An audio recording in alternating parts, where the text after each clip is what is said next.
So Emily, you're actually the first guest I've had who has some journalism in her family. Your dad. Your first Nepo is what you're First trying Nepo. to say, Kevin. Let's Yes. go. Yes. But what I want to know is how having a dad in the sports writing world kind of shaped you, because that could go different ways. I've talked to people whose parents are in sports journalism and they were like, I want no part of that. But how did that shape you in terms of wanting to do that? So my dad is named Dave Kaplan, and I live in Chicago, so that's very confusing for people because Dave Kaplan's a very popular radio host, and that is not my Dave. I'm sure he's an uncle from a eighth string of a family tree. But I grew up in New Jersey, and he was a Sunday sports editor of the New York Daily News, and he shaped my entire experience because I'm a middle child, two girls on either side of me, and obviously, if anyone's a middle child, they know the complex. And I thought my dad hated me growing up. He coached my sister in softball. I didn't want to play softball. I wanted to play soccer, whatever. And he worked these really long hours, specifically on weekends. So he wasn't around all of the time. My mom shouldered a lot of the parenting. And I think inherently to get closer to him, I chose sports writing, and specifically hockey was his favorite sport, and we'd bond by watching games together. And so from a really young age, I just determined I'm going to be a sports writer, like way too young. I think it's in my elementary school yearbook that I was going to be a sports writer for the New York Daily News and live in a house with like a golden retriever and a white fence. I'll still take the golden retriever, but I'm good on the rest. And it was awesome having him because I did benefit from his connections, like 100%. There were other people that he knew that had gone on to things. One of my first internships was with NHL.com. A man who was running the site at the time was a guy that my dad had known from his newspaper days. But also, like when I was in college, I would send him my stories all the time, and he loved to edit. And I think it was a really hard time for him, especially when I was getting early in my professional life, when I didn't send him every story anymore to get the first eyes on it, because it obviously was a big bonding point for us. But we still love to chop it up and talk about the industry. He left it in 1998. He had an opportunity to open the Yogi Berra Museum and Learning Center, and he was their founding director. And that's where his career took him. And he consults on museums now. He's an adjunct professor. But writing, and specifically sports writing, was his love, and that's how I got into it. Well, I like to say about the nepotism element, because you brought up the word, that it might have helped open some doors, but you still got to have the talent. You still got to be good. And, I was really proud when I got the Boston Globe internship when I was in college, because it was the first time I remember applying and being like, all right, I have absolutely no connections here. Like, they don't know me, my dad, anyone, and I just applied on my merit. So it's 100% true that it helps to have that network, and anyone getting into it, you can build that network, right? Like, you can find ways to connect with people. It gave me a head start, but I always knew that once the door was open, you have to keep it open, and that's hard work and persistence and all that good juice. This isn't surprising based on what you just said, but I read that when you got to Penn State, like the first thing you did was try to figure out how you can write for the school paper. Is that accurate? I was a total hardo. I chose Penn State specifically because I had a sports journalism major. There was a man, his name is Malcolm Moran, and he's fantastic. He's a longtime New York Times guy, opened the Institute, and he was really guiding it and created some great course loads and gave us some amazing opportunities. And my dad had known him, so he had showed us around campus, and I'm like, yep, nope, I want to go to the school. And I got on campus, and immediately I'm like, when is tryouts to the Daily Collegian? I was a really big field hockey player. Both of my sisters played in college. I wasn't good enough to play at Penn State. They're like a top 20, top 10 program. I wanted to play club there. I thought that would be perfect. And they had told me, you can't be in the sports section for the school newspaper and play club field hockey, which I 100% know that's a rule I could have broken. At the time, I was just such a nerd that was just so focused on journalism. Nope, I'm picking the school newspaper. So I did that first semester freshman year. You're at Penn State when the whole Sandusky scandal happens. You're there. You're also writing for the Philadelphia Inquirer. When you see where you are now and you look back at that, how important was that experience to be kind of right there, boots on the ground for that situation? Yeah, it was pretty crazy. Actually, so the semester it all broke, I was a stringer for the Associated Press. I was a columnist at the time for the Daily Collegian, and my job as a stringer was to go to football games and help and like get quotes. My big assignment was they'd send me to like women's basketball games, and I got to write, the 350 word at the buzzer, 750 word right through. There's all this like really nerdy inside baseball talk here. And then this happens and it unfolds on our campus, and it's the biggest story in America. The national media, CNN, news trucks, everyone's descending in. And all of a sudden, my assignments changed to like go stake out Joe Paterno's house. We think he's about to get fired at this board of trustees meeting, or go to the courthouse. And it was all of these things that were way ahead in the curriculum of my, course load at Penn State. I was a sophomore at the time, and like I remember that one night I'm on the phone with the editor who's assigning me like go to Joe Pa's lawn. They're like on the phone telling me the ethics and the laws on trespassing and, what I should do ethically, if, X, Y, or Z happens, if the police come, if, they threaten this. And I'm like, I'm, learning how to write a nut graph or like what a good first sentence is or how to quote people properly. And this is way ahead. So in so many ways, it was learning on the job. I'm really grateful for the opportunities they gave me. I was paid hourly. I did quite well that semester and the next. That helped me pay off some student loans. And I'm somebody who just needs to be busy. And actually, the semester broke. I think it was the only semester in my 8 at Penn State that I was ever on Dean's List. So somehow I managed my course load too. That fall, you got Bill O'Brien there. So you're covering the football team. And I did pull up a story, let's see here, from Charlottesville. It was Penn State lost at the buzzer to Virginia. I missed field goal. Missed a million field goals. It was like he missed 4 of 6. That poor kid, Sam Ficken. Yep. Here's your lead. A severe thunderstorm warning flashed across a scoreboard video screen at Scott Stadium on Saturday afternoon, but most of the 56,000 orange-clad fans didn't see it. Most of their eyes were fixed on the 6'2", 172-pound sophomore from Indiana staying on Penn State's sideline, Sam Ficken, the kicker. Then you go on to say that he missed the kick. Again, covering, Penn State football is not just any college football team. You're covering a team that just has a national fan base and is very important. Getting to do that as a college sports writer and then doing stuff for the Inquirer, how valuable was that? And what were some of the kind of takeaways from getting to cover, especially that season too, when all eyes are on Bill O'Brien, all eyes are on that team? Yeah, well, as I previously expressed, I was like a total hardo when I was in college. So I treated it like it was the most important thing, which helps, right? Like that sets you up professionally when you're taking it that seriously and you're putting so much passion and care into it. And, I really cared. It definitely set me up for success because I had those experiences, again, both with professional outlets and covering a team that people cared about. And, I was very much on the beat. It's like there's professionals that cover Penn State football for all of these different outlets. It's definitely shrunk since the time I was in school because of the media landscape, but a large contingent of the media base is students. And, I was there first row all the time in Bill O'Brien's presser. Like, it was how I learned how to develop relationships. I actually credit the men's volleyball coach, Mark Pavlik. That was my first beat. And he would have us in his office weekly for on and off the record sessions. And like, we could stay in there for an hour and ask him anything. And like just that exposure to understanding like, hey, like he'll open up the doors and he'll share things, but then you have to go report it in the paper and then answer to it, like, and have to show up and, stand by what you wrote. That was invaluable to me. I remember the story that you told me once that you got offered a job to be an NHL beat writer and you were still in college, but you had to start while you were in college. What do you remember about that decision?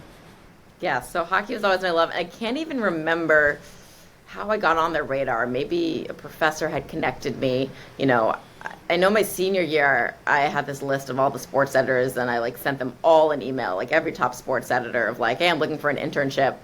But whatever it was, the St. Paul Pioneer Press had a Minnesota Wild opening. And I think it was like my first semester senior year. And they flew me out for a job interview, which like I just thought was the sickest thing, right? Like I'm getting flown out, wine and dined, and go to the newspaper, and they offered me the job, and they were like, "We want you to start right away." And I remember like calling my mom, like, Mom, I'm going pro. And she's like, no, you're not. What are you talking about? And there was a couple different reasons why it wasn't a good idea. I mean, one of the most challenging things about that job is there's an absolute icon that covers the Minnesota Wild, and his name is Michael Russo. He's now at The Athletic, one of your colleagues, but he's been covering the team for a very long time, and like no one beats Russo. So just competing against him as a 21, 22-year-old would have been very challenging. It would have been great experience, and I think it would have humbled me in so many ways. But yeah, we turned that one down and bet on myself that there'd be other opportunities, and luckily there were. Emily, you could have been, the LeBron. Could have Ish. Yeah. Yeah. It worked out. It worked out. So you mentioned Boston Globe internship, and tell me a little bit about how you got that job or got that internship. Yeah. So again, my senior year, like I compiled this list of all the sports editors, and they had a formal application process.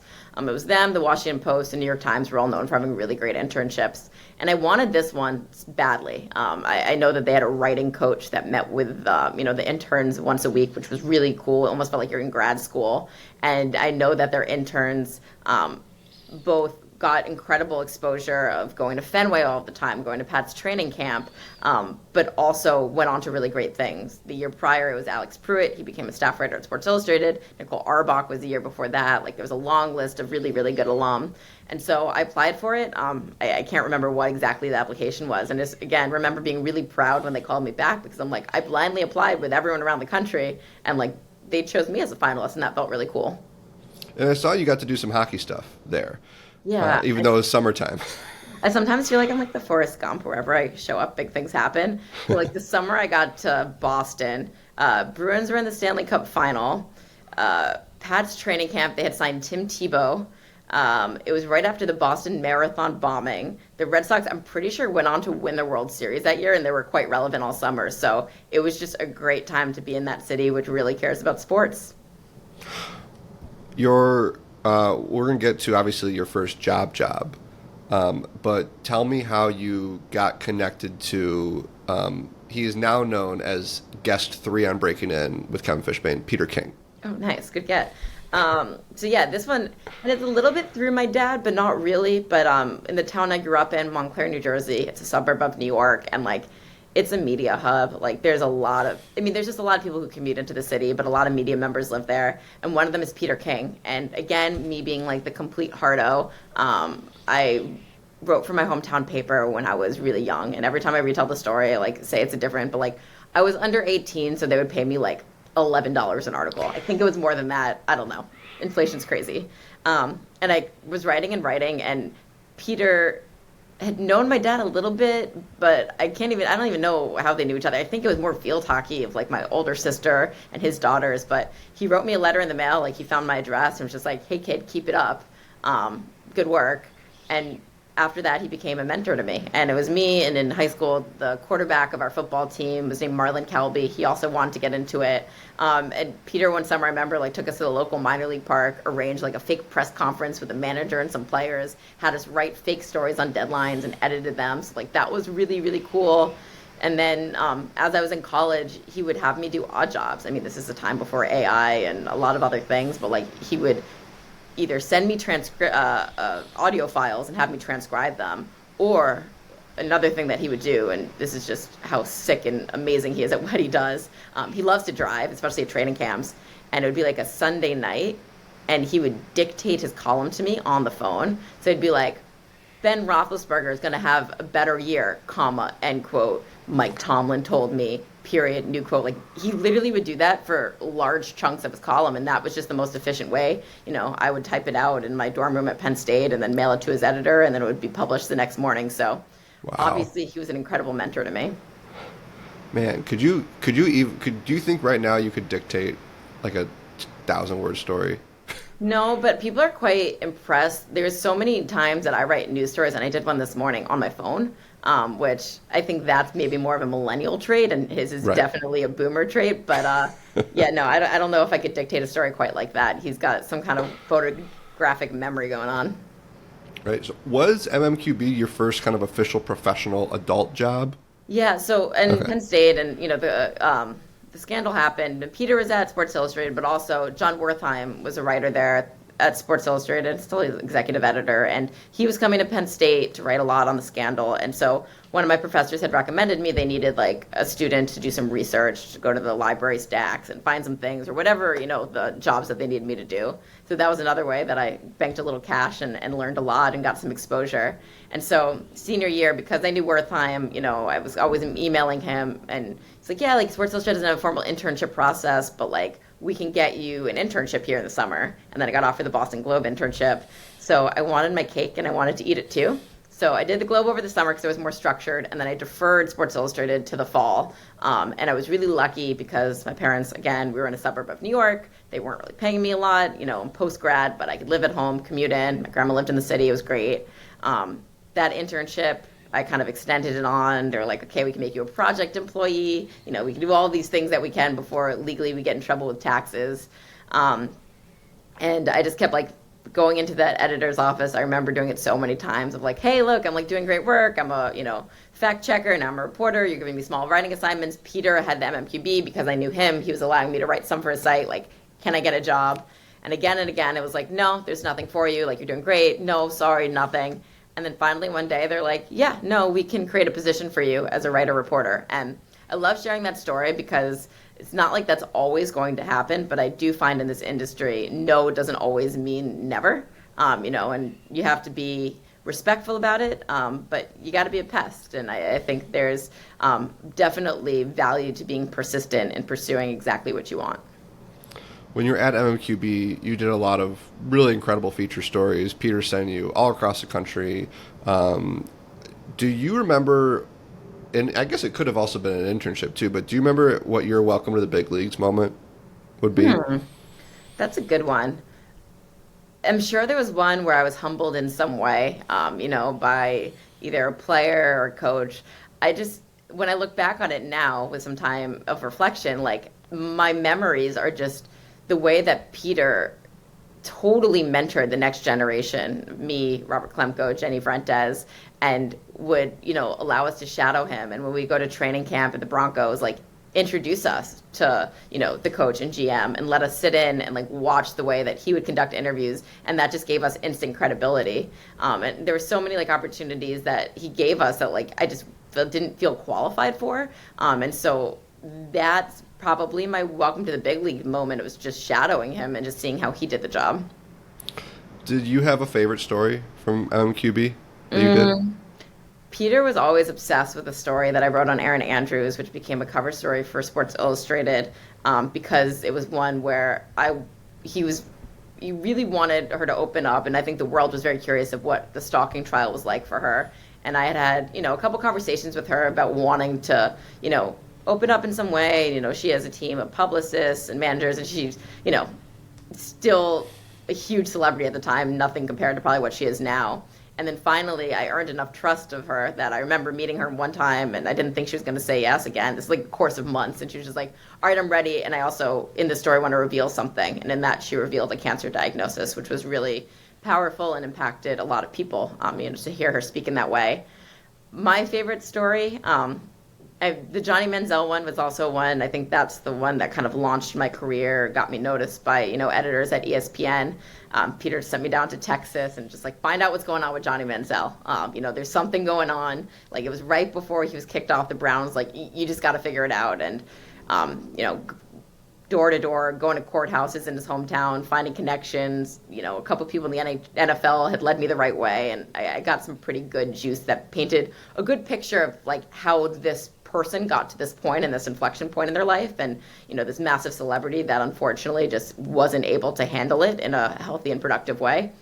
My favorite story though is Danny Watkins, and it was just always my favorite. I was gonna say, I hope that's also my favorite. I know. I still think about it. I actually should text him because I used to text him on Happy Firefighters Day, but the Too Long Didn't Rain is a first-round draft pick of the Eagles, offensive lineman, and then just is a complete bust, just like totally fizzles out of the league in a couple years. And obviously the people in Philadelphia are super empathetic and understanding, not. And so he, it just becomes this just lightning rod, and they just hate him. Like his name just like, evokes so much disgust of Eagles fans, and I knew there was another part of the story. And there's always a rumor going around that while he was with the Eagles, someone was watching, the 11 o'clock news, and there's a fire in downtown Philly, and they're like, "Is that Danny Watkins fighting the fire?" And so I dug and I dug, and I think we called it Finding Danny Watkins, and we turned out to tell this guy's whole story, which is he grew up in Canada, and all he ever wanted to do was be a firefighter, just wanted to fight fires.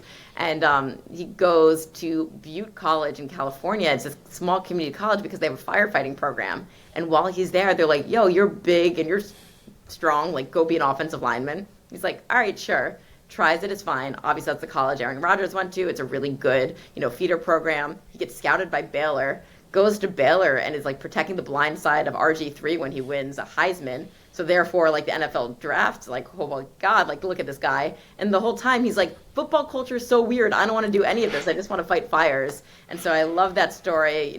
I finally was able to connect with him, and he was able to just share his story and how it unfolded from his eyes. But I just thought it was such a unique story of like we always judge people on what we see and the roles that we want them to play. But if you listen to them and you hear about their passions and desires, like maybe there's somebody who you don't know that they are. We've been talking for 20 minutes. We've barely talked about hockey, which is obviously what your job is now. But I bring that up because, you talked about how you loved hockey when you were a kid. You did find out avenues to cover it. But your first job was MMQB, which was, at the time, kind of the preeminent NFL publication. Is it kind of fun for you to look back at how you got started and to see where you are at now, just in terms of the sports? Because, football and hockey, there's probably some similarities, but just in terms of what you're actually doing now. Like, how do you kind of put that in perspective considering how you started? Yeah, it's funny too because no one in hockey cares about any of this, right? Like we're a small community, it's a niche sport, and it's a beautiful community. Like we really look out for each other, but it's all about hockey. Like no one really cares that I cover the NFL or anything like that. And so much of my background, as you can see, is writing. Like all I ever wanted to be was a writer. And I had my dream job at 23, where I'm a staff writer at Sports Illustrated, writing long form, nuanced stories.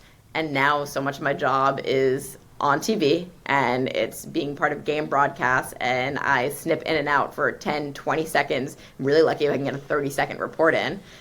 So it is a lot different, and I'm really appreciative that I have a writing background. I think it helps so much in anything that you do to learn how to self-edit, to learn what's, how to triage and put the most information out there. But it's a different skill, and so I'm really grateful the job that I have now, because why I got into this is because I love sports, and my job now brings me as close to the action as possible. Like I get to be the first person to ask figures in a game question that those at home want to know, and like I just think that's really cool. But it is fun to reflect of how I got here, because I never imagined myself at this point. Again, like always loved hockey and was really happy for the opportunity to get into covering hockey. A little aside, like I said, my dad was the director of the Yogi Berra Museum and Learning Center. So we're really close with the Berra family and Yogi. And his granddaughter, Lindsay Berra, I always looked up to her. She was like 10 years older than me. She went to UNC. That was my dream school, didn't get in. And growing up, she was the hockey reporter for ESPN, the magazine. And so like I just think it's kind of interesting that like now I'm like, oh, I kind of have Lindsay's job. And like that's what I always wanted to be, which is really cool. What's the advice you give to young people who are trying to break in? It's, I kind of alluded to it earlier. It's a quote from Dave Anderson, the legendary New York Times columnist: "Be a respectful pest." And I just think there's two things in this world that you can control. It's how hard you work and how you treat other people. And so work really hard. Like that's really important. It's about the work. And you want your work to be able to stand alone and tell everyone everything they need to know about you, that you're a person of integrity, that you care, that you're doing right by people and, trying to do the best that you can. But it's also about relationships and being respectful and cultivating those, one-on-one human interactions, which is so important. And so that's where the respect comes in. So it took me until my mid to late 20s when I had to realize that like inherently what I do is just being really annoying, right? Like I'm just calling people and trying to get them to tell me information that they don't want to share. So that's pesty, but if there's a way you go about it, and that's also the same with going after jobs, I think that there's a path for success. Respectful pest is also the way I describe how I try to get you on this podcast during the Stanley Cup. It applies in so many different ways, and I appreciate you. And I hate about my job now is that, there's so much travel, it's awesome, but I can be flaky. And so like, I can't really commit to a time, but if you're respectful and you're pesty about it, we lock in a time. And here we are recording this at, what is it, the day before, or the day of? Day before game 4. It's okay. Day before game 4. Okay, so by the time this runs, the Stanley Cup could be over. I'm going to ask you 2 hockey questions before we get out of here. Because I guess we don't really know what's going to happen in the Stanley Cup as we're talking now, but we kind of have a good idea. I'm just curious, big picture. This is like a big year for hockey probably coming up because you got the Olympics, and there's something to be said about you have these kind of 2 powerhouses that have played each other in back-to-back Stanley Cups. You got a lot of star power. What's kind of your, like, the things you're looking forward to as we get into an Olympic year and where the sport that you cover at a very high level is at right now? I think it's just introducing it to more and more people. And the Four Nations face-off was awesome because it opened so many eyes to the intensity, emotion, passion that hockey players play with. Like, no one understood how important it is for these guys in the middle of their NHL season where they're paid millions of dollars and their only dream is to win the Stanley Cup, to stop that down and represent their country. And that is only amplified when we get to the Olympics. So I think that it's a perfect stage for us to show what the sport is about because hockey's never been in a better place in terms of the skill, the speed, the physicality, the characters. And that's the other aspect of it. It's just doing some storytelling around these characters and creating narratives.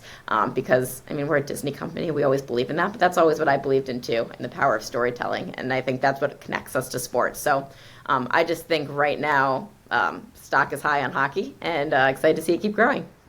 Four Nations was a blast to watch. And you were right there in the thick of it. Okay, last question, self-serving question. How far away are the Blackhawks? Great question. Not this year, and they will tell you not this year, right? They want to build this the right way, and this is one of those cases where, like, ownership is in complete lockstep with management, and they're like, whatever it takes to build a sustainable winner, you do it. At some point, though, there's going to be some impatience, and if ticket sales or, there's apathy around the city and there's a shiny new thing, like, you got to get things going here.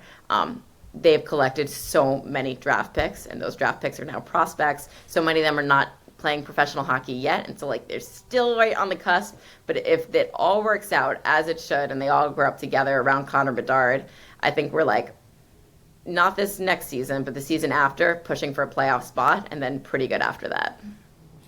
Well, Emily, to make this about myself for a second, but also you, I still remember sitting in a coffee shop with you. We're doing work together, and you had told me about ESPN reaching out, and you were considering this hockey opportunity. At the time, ESPN did not have the hockey rights, and now you're in between the glass. You're at the Stanley Cup. You're interviewing the stars of the game after the game. It's been very awesome to see where you're at, and I'm really excited that you got to share with our listeners how you broke in.